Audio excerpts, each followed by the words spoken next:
Of the Launchpad. I'm your host, Dave Kluge, and today I'm joined with Adam Levitan from Establish the Run and our own Anthony Amico with Footballguys.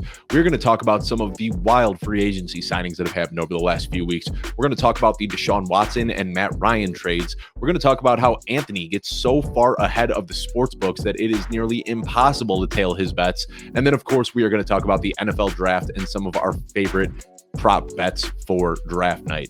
Be sure to check this episode out because it is a lot of fun.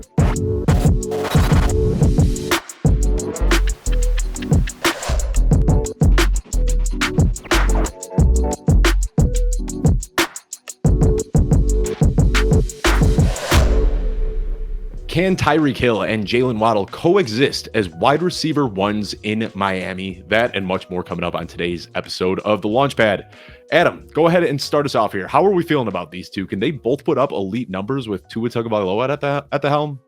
Oh, I doubt it. I mean, our current ranking on Tyreek Hill is in the back end of the 20s, around 30th overall. I think there's more room for upside than downside than that. But we have Jaylen Waddle right next to Tyreek Hill in the rankings. And given Miami's throw rate, given Tua's limitations, I don't see them getting like wild shootouts like the Chiefs got into. So I feel pretty good about being lower than market on Tyreek. Although, I mean, Tyreek can do it on limited targets for sure. The Waddle thing, I mean, he had so many targets last year and he was winning with 9, 10, 11, 12, 13 targets per game. If he gets down into that 5, 6, 7, 8 target range weekly, that scares me too because his ADOT was so low and he was catching so many short balls. So yeah, I think both guys scare me to some degree for sure. I'm sure both will pop up for huge games at certain points during the season, though. They're just too talented not to. Yeah, and I like talking about this now that the dust has settled a little bit because everyone fires off their hot takes immediately. Tua Tagovailoa is a top 10 quarterback now. Both of these guys are being, and then we talk about it a little bit more and we realize that probably isn't going to happen. And fading two guys with the talent like Tyreek Hill and Jaylen Waddle doesn't feel right, but you kind of have to. So, Anthony, let's get your insight here. I know that you are a projections wizard. Have you started diving into your projections yet? And what should we expect from Hill and Waddle in Miami?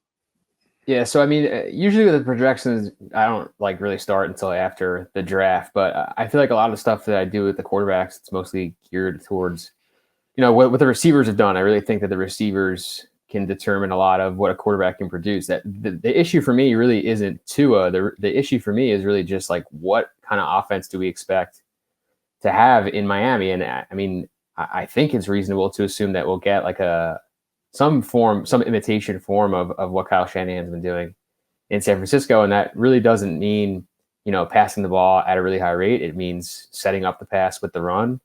And, if that's happening, I think it's going to be difficult for both of these guys to kind of go off in, certainly in the same game, but, throughout the course of the season, I think it's going to be difficult for us to have like too many ceiling outcomes. Yeah. So I think we're kind of all on the same page here because I went through my rankings, just today and kind of tuned everything up. I got both of these guys sitting at back end wide receiver twos, but I feel like one of them isn't going to even be able to live up to that bill. And when you look at the talent of them, it doesn't feel right, but that's kind of where we're at as a consensus right now because of Tua, unfortunately. But I want to thank everybody for tuning into episode 30 of The Launchpad. Just a reminder that you can find this now on all Footballguys channels. So youtube.com/Footballguys. If you haven't subscribed there already, be sure to do that. I took a couple weeks off, but on the last episode, I was with Andy Behrens from Yahoo and Hutchison Brown over at Footballguys. And we talked about that first week of free agency that was absolutely insane. Now it's been a couple more weeks and, the dust has settled a little bit. And I'm joined with Adam Levitan and Anthony Amico, and we are going to dive into more free agency stuff and a little bit of draft props and some really big trades that have gone down as well. So let me go ahead and start off by introducing Adam over at Establish the Run. Adam, I just had Evan on a few weeks ago, so the audience is familiar with Establish the Run, but go ahead and tell us what you guys are doing over there, what we should expect right now. I think you guys just dropped your rookie guide. Did that come out yet, or is that coming out soon? Yeah, Draft Kit is starting to come out. It's all free right now, and we'll turn on the Draft Kit for real after the NFL draft. But yeah, we're doing what we think is the most in-depth analysis throughout the offseason of NFL draft and free agency, and then getting ready for the season. And so, we're covering everything. And also we're covering golf, which we just launched yesterday, which is why I'm mega distracted today because I'm sweating these guys and I have a huge Tiger fade on and he's just shoving it right down my throat. And so I'm super tilted already. Yeah, I don't get big into golf, but fading Tiger, that seems like a pretty bold move. I don't know. Yeah, one would think. One would think mistakes may have been made. Yeah, we talked to Evan when he was on a few weeks ago, and he said that he loves golf, not because it's just a soft market or a soft sport to play, but he just said that the sweat that you get at the end of a round is just, bar none, nothing else comes close to it. So best of luck on that. But I'm also joined today with Anthony Amico, who kind of treads the line between the two. He's over at Establish the Run. He's also with us over at Footballguys doing a little bit. Anthony, why don't you go ahead and introduce yourself to everybody in the audience? Let them know where they can find all of your work and what you've got going on this offseason. Yeah, I mean, you said it. We have a bunch of the rookie stuff over at Establish the Run. After the draft, we'll have projections at Footballguys. So, happy to bridge the gap here between the two of you, and let's have a great show. Yeah, just a few more weeks until we can finally start getting those finalized projections after the draft. I personally cannot wait for it, but let's go ahead and dive right in. And I want to stick with the Tyreek Hill trade. We talked about the implications in Miami, how that might affect Tua, Tyreek Hill, and Waddle, but let's talk about Patrick Mahomes. I mean, when you look at the guys that he's surrounded with right now, this is easily the least talented bunch of receivers he has had since he came into the league. So, Anthony, go ahead and start us off here. How are we feeling about Patrick Mahomes heading into 2022? I mean, I feel pretty fine. Like, I know that the situation looks a little strange right now, but I just feel really confident that they're going to get this thing figured out by the time week one comes around. I mean, Juju Smith-Schuster is someone who's had, 1,400-yard season, and he's still very young. They have him. Marquez Valdez-Scantling is someone who can take the top off the defense. He has speed. They still have Travis Kelce. They have 2 first-round draft picks. They have other draft capital. I just can't help but feel like they're going to, draft a guy, trade for a guy, maybe they get Brandon Cooks in there. There's going to be, I think by the time the season starts, just another year for Mahomes to shred, because he's the best quarterback in the league. And we're going to talk about draft picks in just a little bit, but they got 2 in the first round in a pretty deep wide receiver class, so they can add there as well. But Adam, let's stick talking about this a little bit. Anthony already mentioned Juju Smith-Schuster and Marquez Valdez-Scantling. Is there one of these guys that you are preferring over the other? I mean, how are we feeling about them? Are they both traps, or do you expect one of these guys to step up into a big primary role? How should we feel about these receivers in KC? I'd be surprised if Juju didn't catch somewhere between 90 and 100 balls. Like really surprised if Juju didn't do that. I thought Marquez Valdez-Scantling had a lot of chances in Green Bay in a pretty good situation and was unable to capitalize. So I'm a little worried about that. The Chiefs clearly disagree. I mean, they gave him a lot of money, more money than they gave to Juju. So Chiefs disagree. They obviously think that he can play. I think in full PPR, Juju is a pretty safe floor type of play. MVS, we'll see where the market thinks of him. I mean, I just don't think he's good enough to capitalize. Just because Mecole Hardman plays with Patrick Mahomes doesn't mean he has huge games, and so, we'll see on that. I do think just from the quarterback perspective, though, I now think there's a big gap between Josh Allen, Lamar Jackson, and then down to Patrick Mahomes. I would consider Lamar and Josh Allen in the first tier, and then down to Mahomes in another tier. Yeah, love that. I am a big Lamar Jackson guy, as I'm sure you can tell by the jersey behind me. And, it seems like he's still, after an MVP season, after what he's done, still isn't getting the respect that he deserves in fantasy circles. I think that he should be a consensus top 2 guy. And it seems like people just aren't there yet for whatever reason. I can't really wrap my mind around it. But let's switch over to the NFC. We talked about the young Chiefs and what they can do to get a little bit better, but let's talk about the Bucs. These guys, they didn't really live up to the bill like they were supposed to last year. And now Tom Brady's coming back, 44 years old. And we're also looking at what is starting to suddenly become a pretty aged roster here. Leonard Fournette's 27 years old, but he's coming off a phenomenal season. Adam, do you have any concerns about his age or the Bucs, or are we just firing up Leonard Fournette as a surefire RB1 every single week? Oh, man. I think the market's still too low on Leonard Fournette. His role is absolutely outrageous, and the value of touches that he gets. I mean, Tom Brady will undoubtedly have one of the highest throw rates at running backs in the league, and also they're going to be in the red zone a ton. And so it's it'd be hard for me to see Leonard Fournette not being the top 5 in targets per game and not being in the top 10 in carries inside the 10-yard line. And that's where every dollar is made in fantasy. It's not made with these carries on 1st and 10 from the 40-yard line. That's just a total waste. The Austin Eckler role, this Fournette thing, it's really hard for Leonard Fournette to fail in this role. So yeah, I like taking Leonard Fournette in the second round. I haven't done a ton of drafts yet, but my first instinct, is to take Leonard Fournette in the second round a lot if people are taking him back end of second and third. Yeah. And, anybody that follows me on Twitter knows that I like to throw out hot takes here and there. And I threw one out the other day that I thought was going to be a hot take when I said I've got Leonard Fournette ahead of Najee Harris in my 2022 rankings. And every response was like, yeah, that pretty much makes sense. I mean, it seems like he's going to start creeping up as we get closer to week one. But Anthony, what do you have to add to Leonard Fournette? I mean, I think Adam covered it here, but is there anything else that you'd like to talk about? I mean, there just isn't that much competition. Like the Bucs brought back Gio Bernard, but Ronald Jones is gone. It doesn't really seem like the Bucs are really in position to like draft a running back. They have other needs. They especially have needs at guard and up front defensively. So I can't imagine them investing too much in that position in the draft. So I think that Fournette, on top of everything they did last year and the role that he has, like it just seems like that role is probably more secure in 2022. All right. Wheels up for Lenny. I think we're all here on that. Now let's stay in the NFC South. The Saints brought back Jameis Winston. He finally got himself a multi-year deal after leading the league in touchdowns and interceptions just a few seasons ago. And now I'm just wondering, when you look at this depth chart, we aren't 100% positive that Michael Thomas is coming back. We've seen flashes from Traquan Smith and Marquez Callaway, but really it's a pretty gross looking wide receiver core there. So Anthony, start us off here talking about Jameis Winston. Which wide receiver do you think gets the biggest boost knowing that Jameis Winston is going to be there next season? To be honest, I think the answer to that question is it's a guy who's not on the team yet. Like the Saints have 2 first-round picks right now. I think it's pretty likely that they take a receiver, maybe even trade up to get a receiver. It is a pretty good receiving class, and the Saints have done some work on a bunch of the guys at the top. So I think whether it's Jameson Williams, Treylon Burks, Chris Olave, any of these guys. Whoever goes in there to be the number 2, quote unquote, behind Michael Thomas, I think that's the guy who probably is going to jam the most. So you're telling me that all of the Traquan Smith dynasty shares that I've been holding on to for the last 3 or 4 years are worthless at this point? Is that what I'm hearing? I mean, I feel like at this point we can move on. All right, fair enough. And then even Marquez Callaway, we were expecting the breakout from him. Juwan Johnson was everybody's favorite guy, but if Michael Thomas comes back, I want to get your insight here, Adam. Is it just going to be the Mike Thomas show, or are you with Adam that you think that a rookie is going to step into a considerable role this season?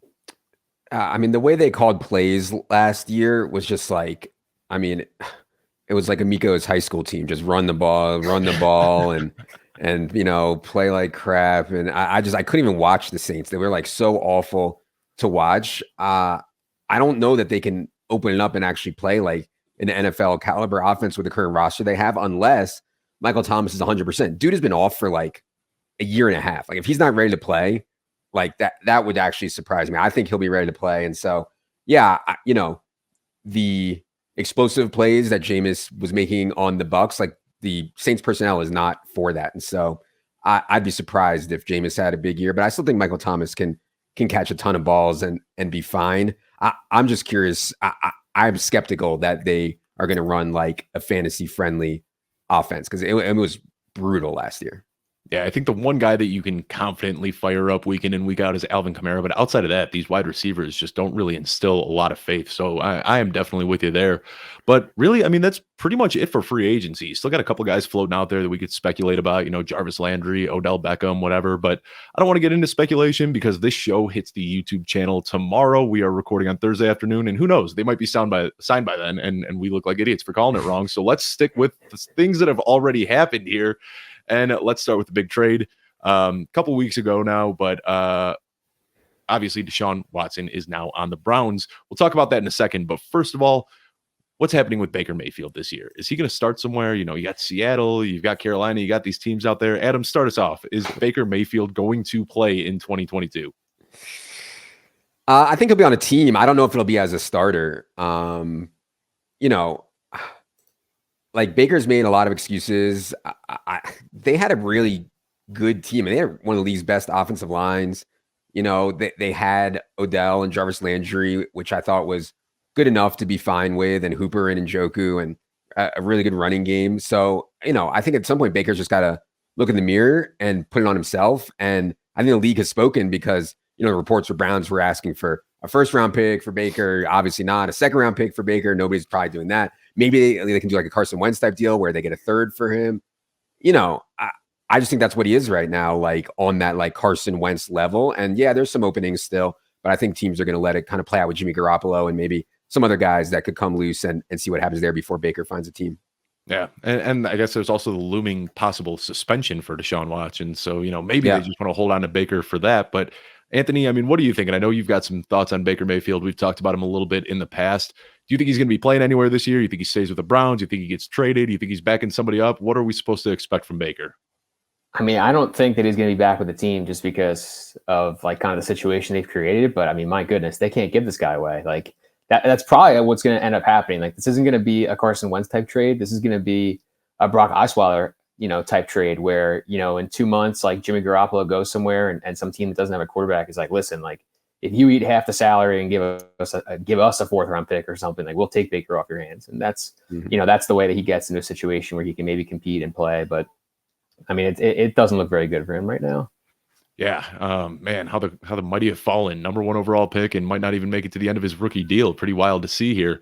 But let's talk about Deshaun Watson now. I mean, when you look at the personnel that he's surrounded with and the coaching staff that he's surrounded with, this is probably one of the best situations he's ever been in. But you could also make a pretty strong argument with how Stefanski coaches that they're going to lean on the run.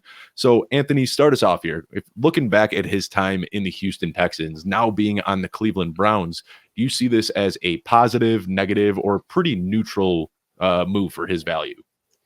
I mean, I guess it's tough to say just because, he obviously didn't play at all last season. So it's difficult to say like, oh, like this is a downgrade from not playing at all. But I don't know. I mean, my impression of the Cleveland Browns is like they are not a team that wants to throw the football. Like they want to run, they want to play behind their offensive line, they want to play behind their running backs. Now, obviously, some of that is geared from the fact that Baker Mayfield was their quarterback, and now they have Deshaun Watson, who they're paying all this money to.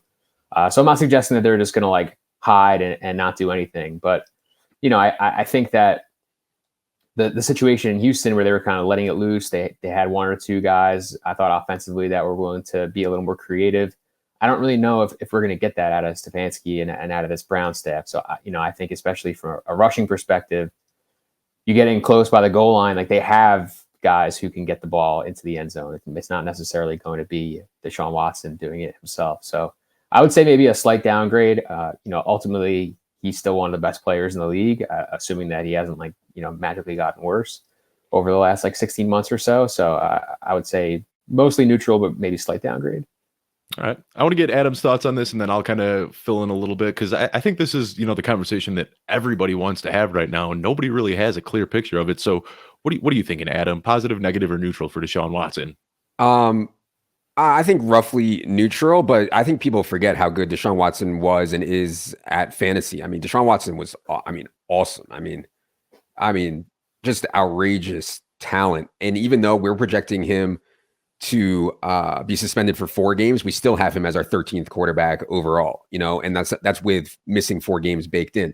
I think the suspension is going to make it really hard to know exactly where to take him in drafts. Obviously, I think Amari Cooper is a big upgrade for them. Obviously, I think David Njoku is a big upgrade over Austin Hooper. And so, I mean, I think that if you're listening to this, you're probably confident enough in your fantasy ability to weather 4 weeks of not having Deshaun Watson. If that's what it comes to at the quarterback position, especially in 1 QB leagues. So I kind of want to be aggressive on Deshaun Watson. I'm not sure exactly what the market thinks right now, but I think that weathering 4 missed weeks or whatever it'll be from a quarterback is fine.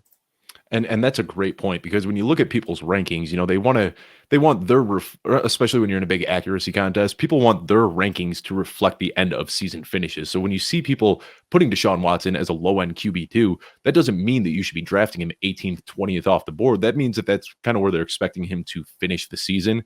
But you're not taking zeros at your quarterback spot during the time of his suspension. You could still get replacement level quarterback off the waiver, weather that storm and then get an absolute stud for the end of the season. But I think Anthony already hit on it a little bit. We know that this Browns team likes to run the ball, but I also think that was just kind of due to the limitations with Baker Mayfield. Because if you look back at Stefanski's time in Minnesota, they were sporting Stephon Diggs and Adam Thielen as 2 wide receiver ones. Kirk Cousins was airing it out, and Dalvin Cook was still getting fed. So I think that Stefanski's got the chops to produce a team that can put up a lot of fantasy points. And I think that everybody there is going to be just fine. I'm one of the guys that sees this as a pretty big upgrade. I think that Stefanski's kind of gotten a bad rep as a run-first coach and coordinator over the last few years, but I think that he's going to be able to play to his team's strengths, and I'm not really that concerned about Deshaun Watson. I'd be more than happy to take him as the 7th or 8th guy off the board if we get word that it's just going to be a 4-game suspension. But let's talk about some of the other guys there. Obviously, Amari Cooper is a big name, but Donovan Peoples-Jones is coming back, Nick Chubb, Kareem Hunt, and then David Njoku inked his long-term deal. Adam, start us off here. Who's the playmaker, the pass catcher, or running back in Cleveland that you think gets the biggest bump in value from Deshaun Watson? Oh, I mean, it's got to be Amari Cooper. I mean, I get that Amari Cooper has had very up and down seasons, but I still think he's like, in terms of just getting open, separating, being explosive after the catch, definitely one of the best in the league. We have him 39th overall right now. The thing about the Browns running game is like, I mean, not only do they have Nick Chubb and Kareem Hunt, but then they were like, oh, we have a restricted free agent, Dearness Johnson. We'll bring him back too. And like, they have like 3. I think Dearness Johnson can actually like be a fine part of a committee on a good team. And so like, he's like their 3rd running back. I mean, their running game is so loaded. Still, I think have one of the league's best offensive lines. So I hear you on airing it out. I just think that like the strength of this team is going to be running the football. It's just, the thing about taking Chubb is like, even when Kareem Hunt gets hurt, like I'm not even sure we get a role change there because they're just going to put Dearness Johnson in, so it's hard to find big projections on Nick Chubb like for DFS during the season because he has to be so efficient. He has to average like 5 yards a carry and get all the touchdowns. It's just hard to project that, but man, he's just so good also. So yeah, I mean, there's a lot of mouths to feed in the backfield for sure. But Amari Cooper, I mean, in terms of competition for targets, it's not high for Amari Cooper. Yeah, I love the shout out to Dearness Johnson, by the way. I call him the dog metrics, the broken tackles, evaded tackles, yards after contact per attempt and all that. And it seems like every time you're looking at those advanced metrics, Dearness Johnson's name is just sandwiched up there between 2 absolute studs. And I know we got a really small sample size last year, but when he stepped in as the lead back in a primetime game, he crushed it last year. So I agree the strength is definitely in the run game. Anthony, you feeling the same way that Amari is the guy getting the biggest boost here? Or are you, putting your chips on Njoku or somebody else in this offense?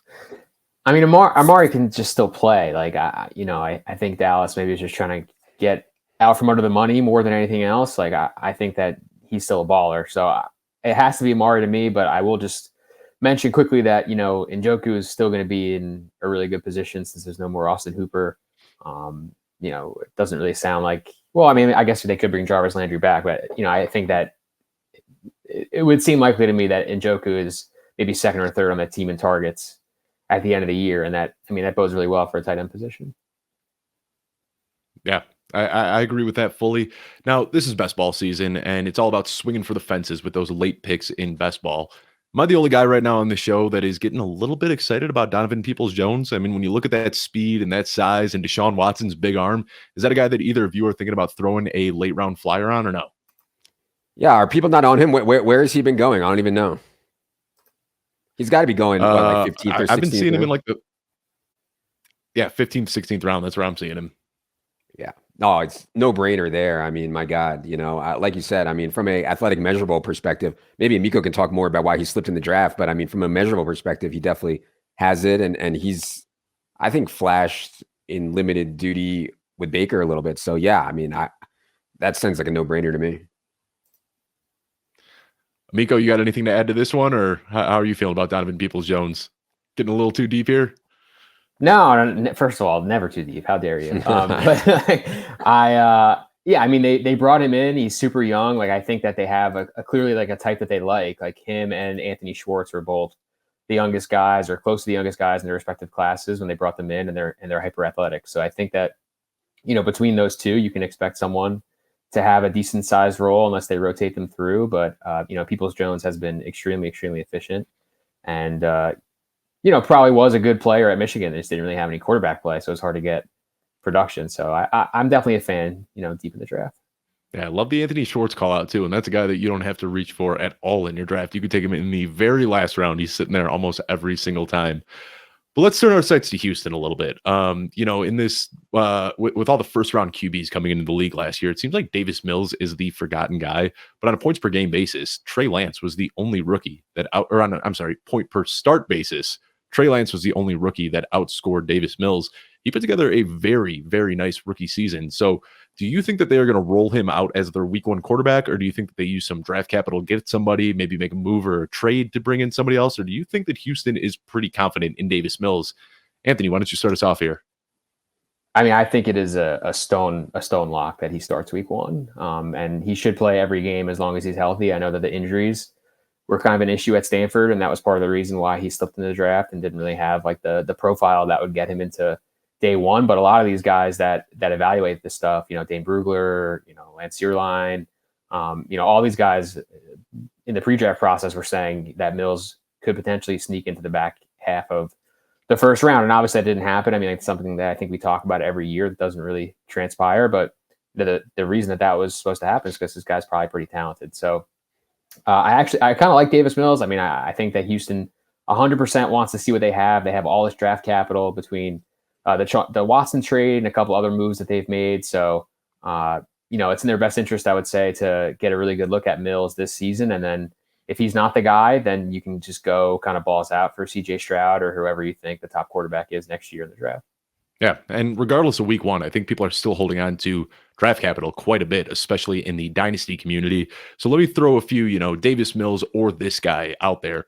First of all, the one I'll throw, and he is ranked way ahead, but would it be crazy to put Davis Mills ahead of Zach Wilson in your dynasty rankings? What do you think, Adam? Is that a little bit too much? Man, Zach Wilson's rookie year was scary, man. Like, God, I mean, he was really bad. I thought Davis Mills was like legit good last year. Like, not just like good for a rookie. Like, he had some like legit good games in impossible circumstances. I mean, they had like expansion level talent, and Davis Mills was playing well. And I think a lot of credit to Pep Hamilton, number one. But yeah, I wouldn't go that far. I think the draft capital thing is real, and Zach Wilson's leash will be so much longer than Davis Mills will. I mean, Zach Wilson, once their offensive line like got injured, it was just a disaster. And maybe with better improved offensive line play, Zach Wilson can play better. So yeah, I think I would certainly have Zach Wilson ahead, but I don't want to disparage Davis Mills at all. I mean, if he was in like a different team, he could really be something. Yeah, and I mean, right now, those guys are about 6 rounds apart in startup ADP, so it's kind of wild to think about. But, I just still, every single time I'm doing a startup or I'm in trade offers and negotiations with people, it seems like Davis Mills just isn't getting the respect that he deserves. Let me throw another one out there because this one blows my mind right now. Kenny Pickett is currently ranked ahead of Davis Mills in startup ADP, according to Keep Trade Cut. Amico, how are you feeling about that? You like Kenny Pickett above Davis Mills after what we saw last year? Yeah, we actually have Pickett one spot above Mills right now in our dynasty ranking. So, Pickett is a little more mobile, and I think that there's kind of like the mystery box aspect, right? Like we don't really know where he's going to end up. Is he going to be a top 6 pick? Is he going to be out of the first round? Like there's a pretty wide range of outcomes, I'd say right now on Pickett. So I would say slight lean towards Pickett right now, but certainly if the draft comes and he's like, a later pick than we expect, or maybe it's not the situation that we want, I could definitely get on board with Mills. I mean, the big thing with Mills for me is honestly, like, he's just like an absolute zero in the run game. Like, he's not going to give you anything on the ground. And, that's why I prefer like a guy like Wilson and even a guy like Pickett, who I think will be able to run around a little bit over him. Well, speaking of absolutely nothing on the ground, let's talk about Matt Ryan going to the Indianapolis Colts.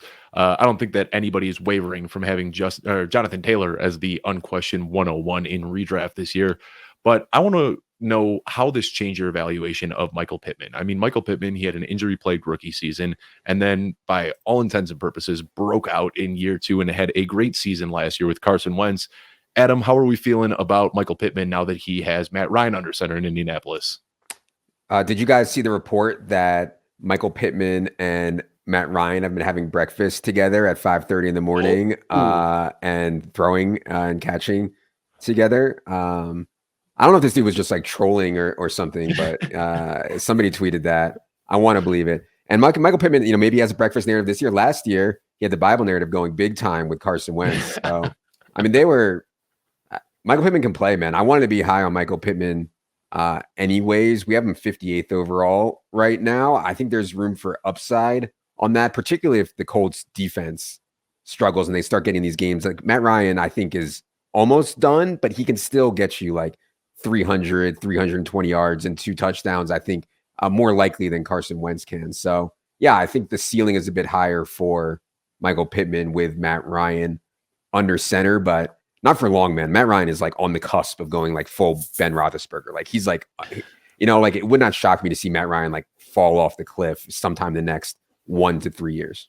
Yeah, and you got to hope that playing behind an offensive line like Indianapolis compared to what he had in Atlanta is going to help his longevity just a little bit. But it seems like everybody, Matt, I called it last year. I thought that everybody was way too low on Michael Pittman. And even now, after a great season, it seems like people are still too low on him. And I just got to, full disclosure here, there's nothing that gets me more excited than a guy that's 6'3" with good speed. So, I mean, Michael Pittman just fits right into my narrative of guys that I really like.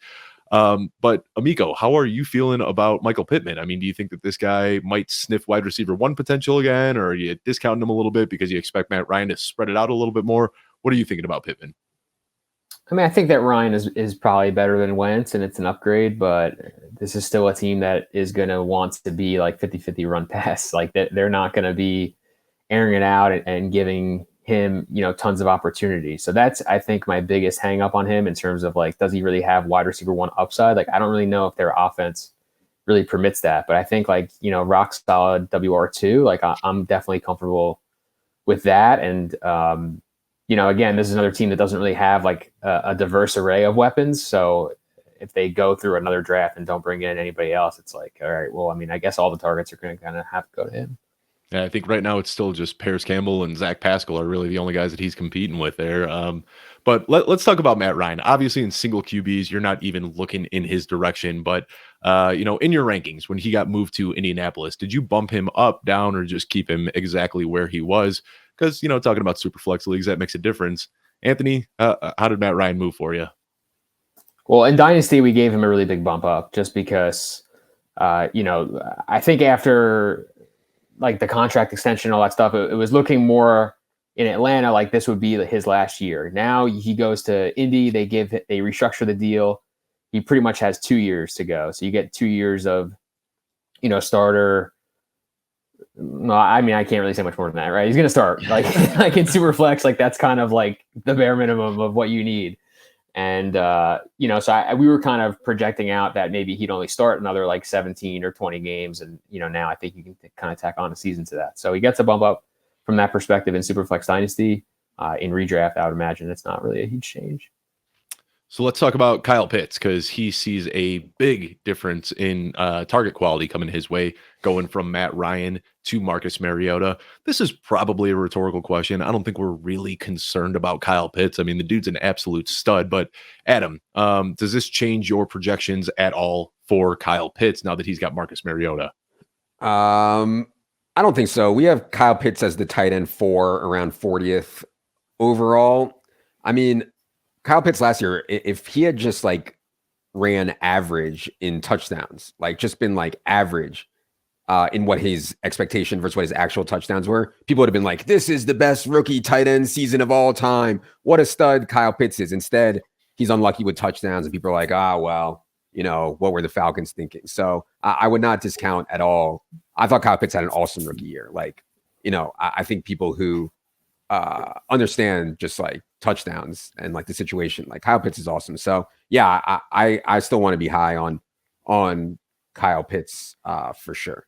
Yeah, you must be following me on TikTok, Adam, because I just posted a video about that yesterday about Kyle Pitts. Buddy, I can assure you that I'm following nobody on TikTok. I do not have an account. All right, I had a call with Joe yesterday. Joe Bryant strong armed me. He said I needed to get on TikTok, and that was the 3rd video I put out was about Kyle Pitts. And it's like, I already see people saying it like, oh, this dude sucks. He doesn't catch touchdowns.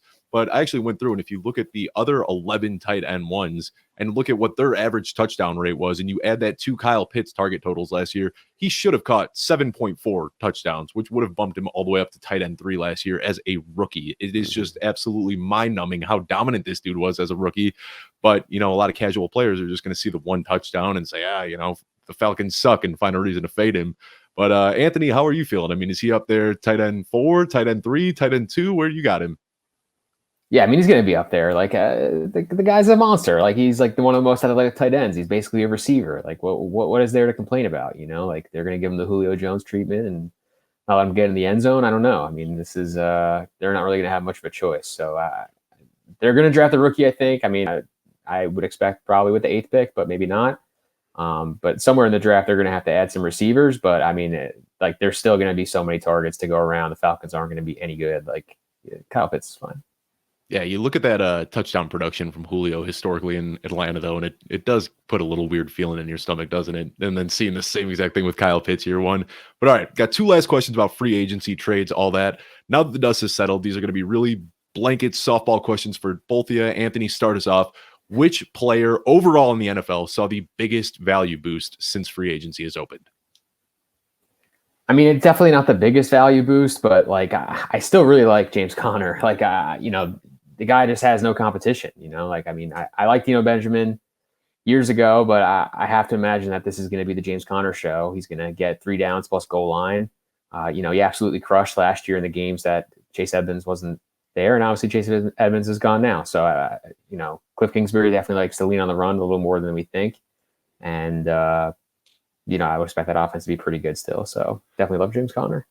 Yeah, we started off the show talking about Leonard Fournette. Now we're talking about James Conner. I think those are both guys that are dark horses that could realistically finish overall as the RB1 this year. And for whatever reason are still going late second round. Can't really wrap my mind around that. But Adam, who do you think saw the biggest boost overall?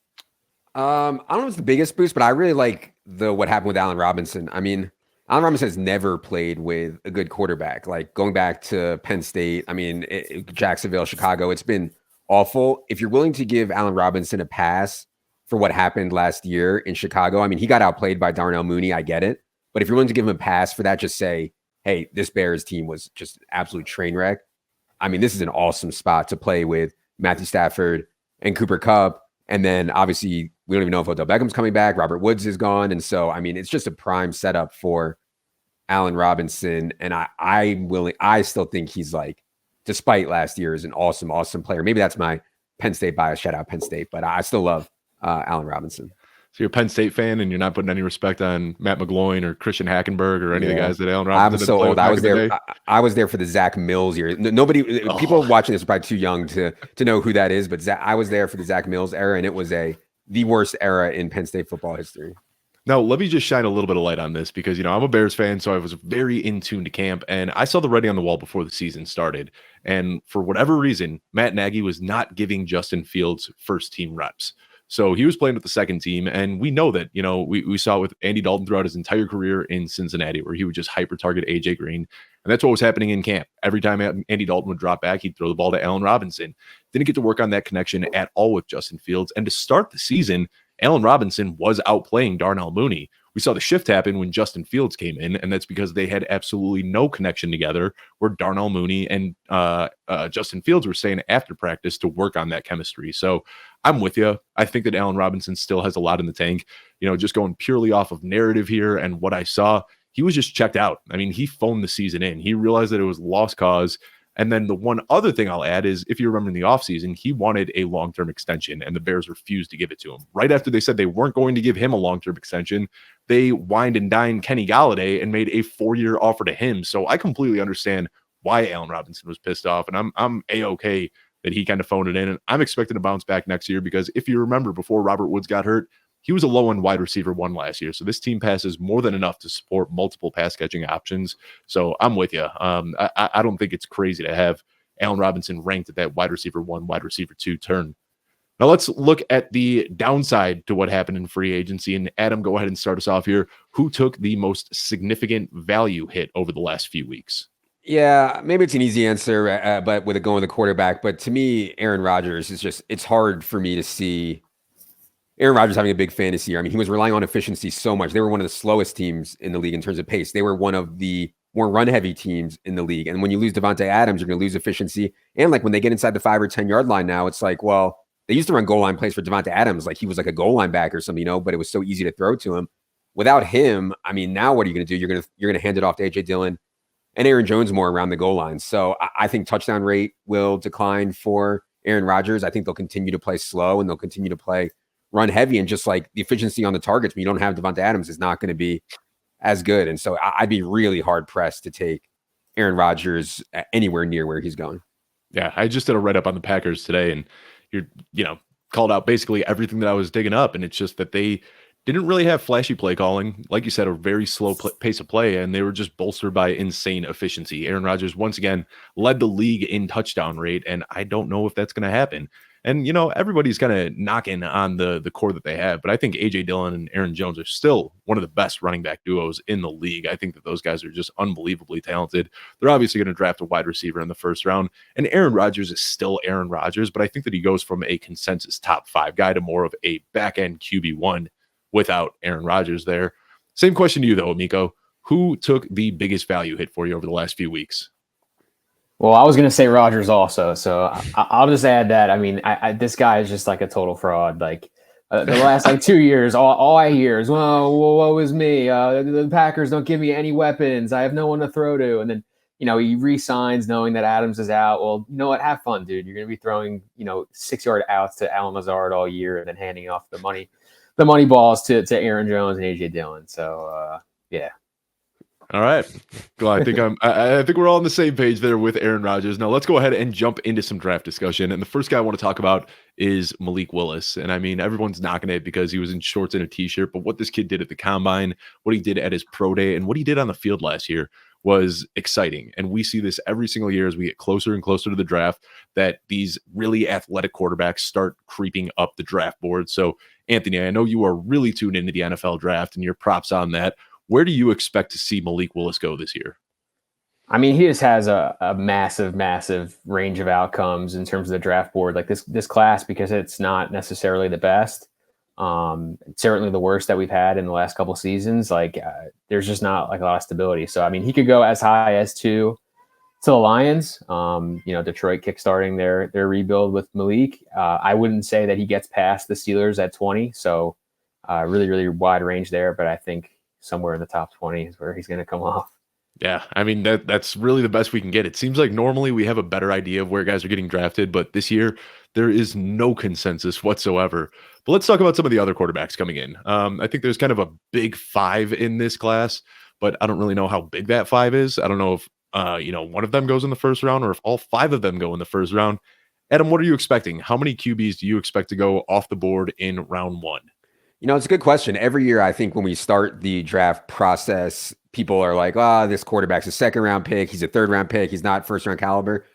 But as the draft gets closer, teams realize that, hey, man, even if there's a 30% chance this guy hits, a 20% chance, it's so valuable to hit on a rookie quarterback that they start getting pushed up the board. And so typically, I think overs on how many quarterbacks get selected is a good bet. It was 3.5 earlier. I know we've taken a side of it. There was some discussion about whether we should have taken it or not. I just think that I'm no scout. I don't follow the freaking hip swivel and shit like that, like Amico does. But it seems like it's a pretty weak class, and maybe teams can't convince themselves this year that we should be reaching. Because I don't mind reaching on a quarterback. To me, if I was running an NFL team and I didn't have a quarterback, I would just be like, I'm taking quarterback every year, or I'm trading back. I'm not taking some of these defensive linemen 14th overall. Let me trade back, get more picks, get more ammo, or just start taking quarterbacks. So I don't know. The fans would hate me if I was a GM because I would never make a pick. I would just trade back, and just always have a ton of picks. But everybody hates me anyway, so it's okay.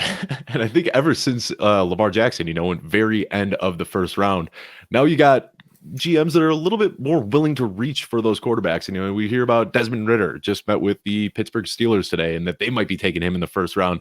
And I think you're right. Everybody, even if there is a minute chance that this guy can be an elite quarterback, that's how you turn a franchise around. So Anthony, same question to you. Are you taking the over at 3.5? I mean, how many guys are you expecting to go in the first round? Well, I just updated my mock draft today and I had 2 in the first round. I think 3 is probably going to end up being the right number. I'm not really sure that I see Matt Corral or Sam Howell getting into the first round, but I think that, Malik Willis definitely in the first, Kenny Pickett most likely in the first, just because, he's been one of the top guys throughout the whole process, and all this Desmond Ridder love, it just sounds really legit. Daniel Jeremiah has really been, I guess, just confirming for us that the bias is, that the buzz is real. That he goes in round 1. So I think that those are probably the 3. I think it gets really interesting late in the first round just because the Lions do pick 32nd. So, decent chance that they're either going to take a guy that they like if they haven't already, or trade the pick. So I think that's an interesting variable to consider as well. Now, sticking with these quarterbacks, do you think any of these guys are going to be starting week one, or do you think every guy getting drafted this year is going to have to sit for a little while and earn their spot? I mean, I could see Pickett starting right away. I'm not really sure any of the other guys I would see. I mean, there's not that many like wide open spots to play, right? I mean, all these teams either have a starter or they have a guy that they've already signed as a bridge guy. You know, like Falcons have Mariota, the Steelers have Trubisky. Like, there isn't really an incentive for these teams to play these guys right away, especially if we're saying right off the top, like, you know, that this isn't the best class. So I think everything you read about Malik says that he's probably going to sit at least to start, if not the whole first season. So I'd say Pickett, if I was just like projecting out the number of games, has probably the highest number. Yeah, and even if the Lions take him at 2, they're not in any rush. It's not like they're in win now mode. They could just sit on Goff for another year and see what happens with him. But I think one thing is for certain. There's so much speculation about the draft, but I think one thing that we can both all agree upon is that the Chiefs and the Packers are each taking a first-round wide receiver, with Devontae Adams leaving, Tyreek Hill leaving it, and each of them having multiple first-round picks. Adam, just, pure fan fiction erotica here. What is the wide receiver you want to see land on either of these teams? I wouldn't be so sure about the Packers, man. I mean, when they needed weapons so badly, they took a backup running back, a backup quarterback, and a H-back a couple years. So I wouldn't be so sure that they're going to take a wide receiver. I'm partial to Jahan Dotson. Shout out Penn State. I think he'd be awesome with Patrick Mahomes.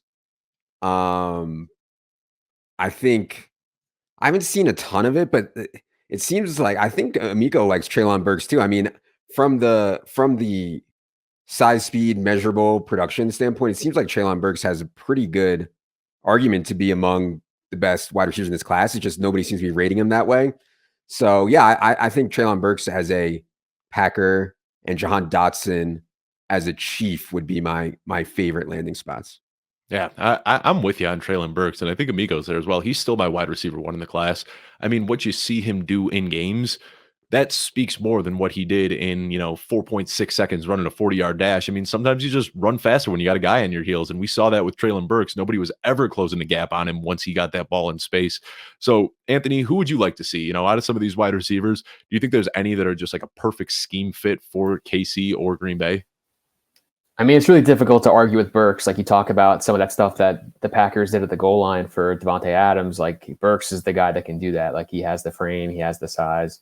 But I do kind of agree that, like, and I think you've talked about this on Twitter a few times, Dave, like the Aaron Rodgers rookie wide receiver combination really hasn't worked out like pretty much ever. Like, I'm really struggling to come up with a time that's been effective right away. And the Packers aren't really the kind of team that I think can wait for a guy to develop. So I think that they're going to really look to explore this veteran market. Again, Brandon Cooks, Jarvis Landry, Julio Jones. Like, I think that they're going to look and do their homework there before they go into the draft. But if they did, I think Burks would be a nice fit. And for the Chiefs, I love Sky Moore. Like, I think Sky Moore is he has the kind of profile that we like. He's young, he's productive.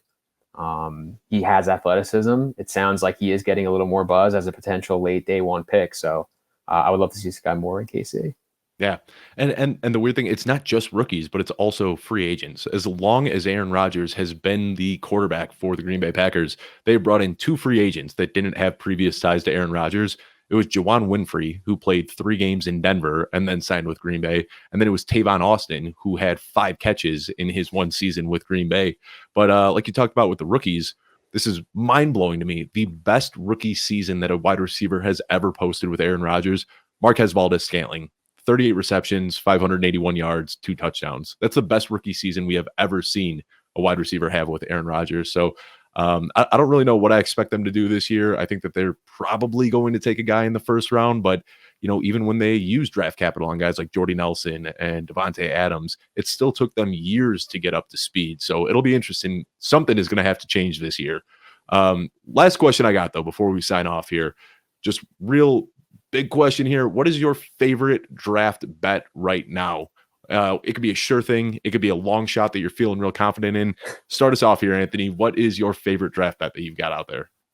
Well, first of all, I need to make sure that I'm being a company man and telling you that you want to get the best of the props. You got to make sure you check out what we're posting at ETR. But yeah, I mean, right now, like the board is not the best. I think we'll get some better stuff over the next couple of weeks, but I cannot think of a player whose draft stock has plummeted more in the last like 3 weeks than Kyle Hamilton. Like, doesn't play a position that's important. Runs supposedly in the 4.7s at his pro day. The safety not really a position that like a lot of teams need. So Kyle Hamilton, his over under has moved a bunch. It's now at 8.5, but I think you can still take the over on that anywhere from like minus 145 to like minus 160. I think it is around the industry. And I mean, I just don't really see this guy going in the top 10. I think that a lot of these other players at more premium positions are being pushed up, and Hamilton's being pushed out. So I would say Kyle Hamilton over 8.5. Yeah, go ahead and send me that. I read the article the other day when you guys published it. It was just a few days ago, but send that to me and I will have it in the YouTube description. So anybody that wants can check that out and see all the bets that you've got laid out there right now. Adam, before we sign off, is there a draft night bet that you're getting particularly excited about? I mean, Amico bets this stuff as soon as it hits the board and is gone for everybody else. So, all the good stuff is gone. I mean, no, it's just, I think people should understand that the lack of liquidity in a market like props makes lines move really quickly. So like they'll post something, we'll bet it. And I mean, it can move massively. I mean, we took Breece Hall to be the first running back off the board at minus 110. It's now minus 250. And like, I still think Breece Hall is like really, really, really likely to be the first running back off the board, but like, I'm not laying minus 250. Right. So yeah, I mean, I like some of these, like which team will draft which player, because I think there's gonna be more trades in the top 10 than we've seen recently. And so like all of these markets are priced as if it's, of course the Jaguars are picking first. Of course the Lions are picking second, but what if they don't, right? And then you can get these really big long shots on teams coming up for whatever reason. And so, I'm looking like DraftKings has 2 of them up right now. Like which team will draft Kenny Pickett? Which team will draft Malik Willis? I don't see anything great out here right now, but like it wouldn't be crazy to me for like, I don't know, like Colts 25-1 to get Malik Willis. I mean, who knows? Like some of these teams that are like thin at quarterback, they want to make a move. I mean, who knows what these teams are thinking? So yeah, I mean, planning for trades, when you're looking at the draft market, I think the biggest edge right now, and like Amigo said, we'll have more stuff in a couple of weeks when it gets closer. But right now, understanding that the top 10 is not locked, there will be trades, I think is the biggest edge you're going to find right now. Yeah. And definitely follow Anthony if you're not already on Twitter. He puts a lot of his information out there. We were jokingly talking about this pre-show, but I was so happy when I got 40-1 odds on Malik Willis going number 1 overall. Obviously a huge long shot. I told Anthony, I was like, hey man, I just locked this in at 40-1. And he goes, oh yeah, I got that on 80-1 a couple weeks ago. I mean, this guy is just so ahead of the curve. It's impossible to keep up with him. But anyway, Anthony, Adam, want to thank both of you so much for the time today. Before we go ahead and sign off, Adam, let everyone know where they can find you on Twitter, where they can find all your content, written work, and what you got going on this season. Yeah, Twitter, just my name, Adam Levitan, all one word. And yeah, everything's on Establish the Run. And yeah, we're rooting for Tiger to shoot about 79 or 81 or so tomorrow. That's what we're sweating tomorrow. We took it on the chin today. He finished 1 under, and that's going to be expensive. All right. And then Anthony, same to you. Let everyone know where they can find you out on Twitter, when your projections are coming out, and all that good stuff. Yeah, Adam Levitan on Twitter. On Twitter, you can see all the all the rookie profile stuff, all of our rookie content, draft stuff, all that's on Establish the Run. And like I said towards the top of the show, I think right after the draft, that's usually when I start working on the projections. So you can expect to see those, maybe within the first couple weeks of May over at Footballguys. Awesome. Well, want to thank you again so much for the time. If you aren't already, be sure to subscribe to the YouTube page at youtube.com/footballguys. You can check out this show, The Launchpad, every Friday afternoon at 2 p.m. Eastern. I'll be back next week with Dwayne McFarlane.